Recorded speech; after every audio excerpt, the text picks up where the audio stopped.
किसान साथियों राम राम। आशा और उम्मीद करता हूं कि आप सब ठीक ठाक हो। साथियों आज हम चर्चा करने जा रहे हैं खली के ऊपर। चाहे सरसों खली हो, चाहे नीम की खली हो, चाहे करंज की खली हो, चाहे अरंडी की खली हो। काफ़ी किसानों के फ़ोन आ रहे हैं कि ताऊ जी हम खली का प्रयोग कर लें क्या, और खली के अच्छे रिजल्ट बताए जा रहे हैं। हाँ, 100% सच्चाई है। आप अपने खेत के अंदर सरसों खली, अरंडी की खली, करंज की खली, नीम की खली, जो भी खली यूज करेंगे उसका आपको भरपूर फायदा मिलेगा। ये 100% चाहिए।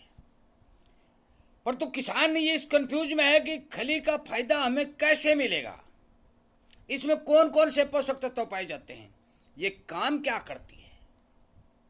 क्योंकि धान के अंदर यदि 20 और 25 किलो प्रति एकड़ के हिसाब से सरसों खली का पाउडर बनाकर छिड़क दिया जाए तो एक सप्ताह के अंदर धान का रंग अलग दिखाई देने लगता है। नंबर 1, नरमा और कपास, ग्वार, बाजरा, मूंग, मोट, सोयाबीन, किसी भी फसल के अंदर, चाहे आपके बागवानी के पौधे हों उसके अंदर, यदि आप सरसों की खली, नीम की खली, ये अरंडी की खली, हर किसी भी प्रकार की यदि खली का प्रयोग करेंगे तो उसका रंग रूप बदल जाएगा। तो अब कुछ किसान साथी ये कहते हैं कि हम फिर डीएपी यूरिया खरीद करके हम सरसों खली का प्रयोग कर लें। साथियों ये सही नहीं है, क्योंकि मैं सच्चाई बता रहा हूं।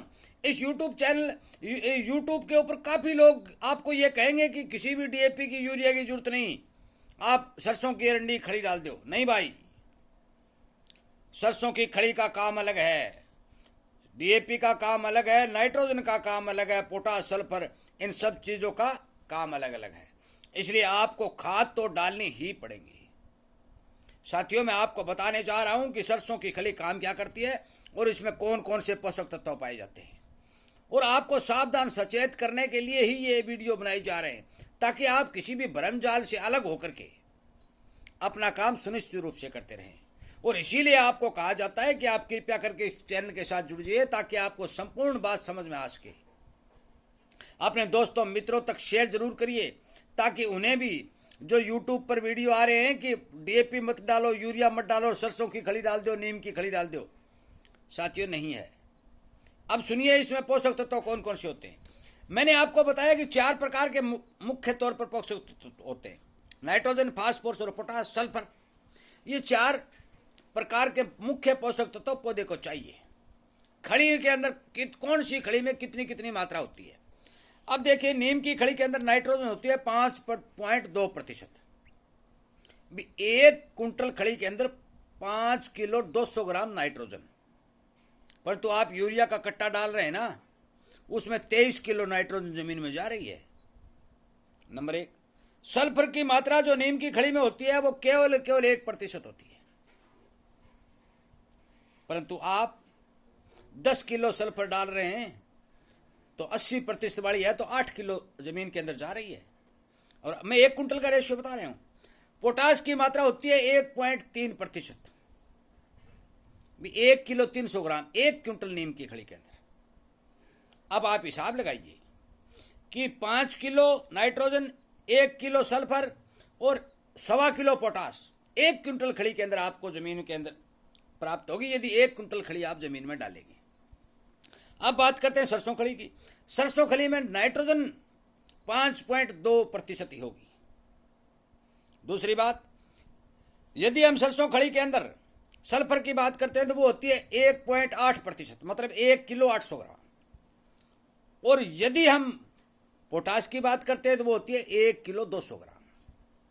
आप डाल कितनी कितनी रहे हैं, जो रासायनिक तौर पर ले रहे हैं वो भारी मात्रा में उस जमीन के अंदर डाल रहे हैं, जब जाके जमीन की पूर्ति हो रही है।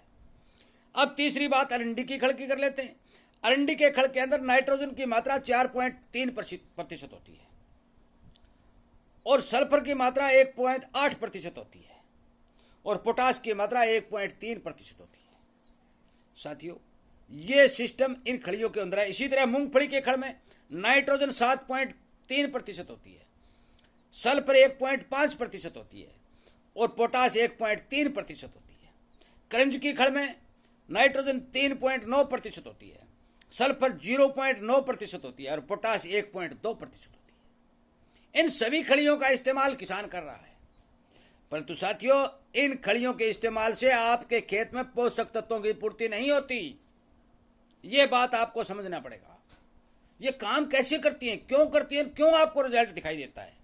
उसका सबसे बड़ा कारण ये है कि ये जो खड़ी हैं ये एंटी फंगस हैं। अब समझ में आ रही बात? क्योंकि ये खड़ी जो है ना, ये जब आप आपके खेत में डालते हो तो जितना भी आपको के खेत के अंदर नीमाटोड है, जो जड़ों को नुकसान पहुंचा रहा है, जो नई जड़ें बनने से रोक रहा है, या फिर फंगस पौधे का भोजन चुरा के खा रहा है, उस फंगस के ऊपर, उस नीमाटोड के ऊपर ये खड़ी जाके अटैक करती है और उसे डैमेज करने का काम करती है। जब फंगस और नीमाटोड डैमेज हो जाता है तो पौधे की जड़ें संपूर्ण रूप से काम करना शुरू कर देती हैं, और संपूर्ण रूप से काम करना शुरू कर देती हैं तो पौधा हरा भरा होकर अपना जीवन चक्र सही से चलाना शुरू कर देता है। ये काम है सरसों अरंडी खड़ी, सरसों हो चाहे अरंडी खड़ी हो, चाहे नीम की खड़ी हो, चाहे करंजी की खड़ी हो, चाहे मूंग, किसी भी चीज की खड़ी हो, उसका काम है ये। अब इस पर बात आती है कि सबसे ताकतवर खड़ी कौन सी है। भी हम सबसे ताकतवर खड़ी का इस्तेमाल करें। साथियों नीम की खड़ी सबसे ताकतवर है, और नीम की खड़ी की डोज 20 किलो प्रति एकड़ या 20 किलो बीघा के हिसाब से यदि किसान हर फसल में यूज करेगा तो उसके खेत की फंगस और नीमाटोड का नामो निशान मिट जाएगा। दूसरा नंबर आता है सरसों की खड़ी का। सरसों की खड़ी यदि की जो डोज है वो 25 और 30 किलो प्रति एकड़ या प्रति बीघा है। हेक्टेयर में आप तब्दील करिए, हेक्टेयर की करेंगे तो 1 क्विंटल बनेगा, ये भी बता दूं। क्योंकि राजस्थान से अलग जो मध्य प्रदेश, गुजरात आदि के किसान हैं, राजस्थान में भी काफी जगह एकड़ भी तो है नहीं, बीघा छोटे बड़े हैं, जिस कारण हेक्टेयर का 1 क्विंटल बनेगा। यदि इसका इस्तेमाल आप प्रति हेक्टेयर 1 क्विंटल और प्रति बीघा या प्रति एकड़ 25-30 किलो करेंगे तो आपके खेत का निमाटोड और फंगस संपूर्ण रूप से विनाश होगा। पर एक बार में नहीं होगा, फसल दर फसल करते रहिए, रिजल्ट पहली बार डालने पर दिखाई देने लगेगा। ये 100% सच्चाई है, क्योंकि हर किसान इसका यूज कर रहा है और उसे रिजल्ट मिल भी रहा है। तीसरा नंबर आता है अरंडी की खड़ का। अरंडी की खड़ की डोज आपको 35 और 40 किलो करनी पड़ेगी। हेक्टेयर की बात करते हैं तो हेक्टेयर में 1 क्विंटल प्लस करनी पड़ेगी। काम यही करेगी, आपके खेत की फंगस को मारेगी, आपके खेत के नीमाटोड को रोकेगी। परंतु ये बात ध्यान रखने वाली बात है साथियों कि आप डीएपी, यूरिया, पोटाश और सल्फर का प्रयोग न करके अकेली यदि खड़ी का प्रयोग करेंगे तो आपके खेत की पोषक तत्वों की पूर्ति खड़ी नहीं कर सकेगी।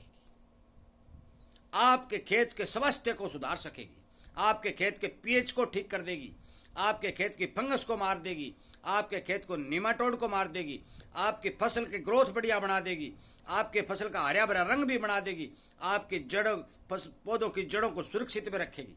ये सारा का सारा काम ये खड़ियाँ करेंगी, और जिस कारण जो ही आप डालते हो आपको रिजल्ट संपूर्ण दिखाई दे रहा है। साथियों ये खड़ के बारे में पूरा सुनिए और समझाने के लिए ये वीडियो अपलोड किया जा रहा है। मेरा आपसे विनय निवेदन है कि आपको इसी तरह की बारीकी सी जानकारी मिलती रहे, आप संपूर्ण रूप से समझ सकें, तो आप इस चैनल को सब्सक्राइब करके इसके साथ जुड़ जाइए।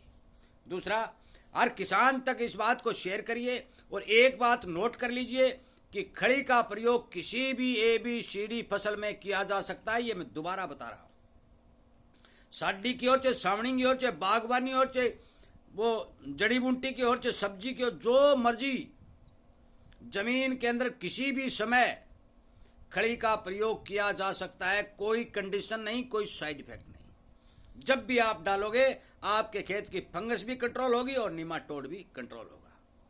इन्हीं बातों के साथ मैं इस वीडियो को विराम देता हूं, और उम्मीद करता हूं कि शायद आपके खड़ी का जो सुनेरियो है, खड़ी की जो रूपरेखा है, वो आपके संपूर्ण समझ में आ ही चुकी होगी।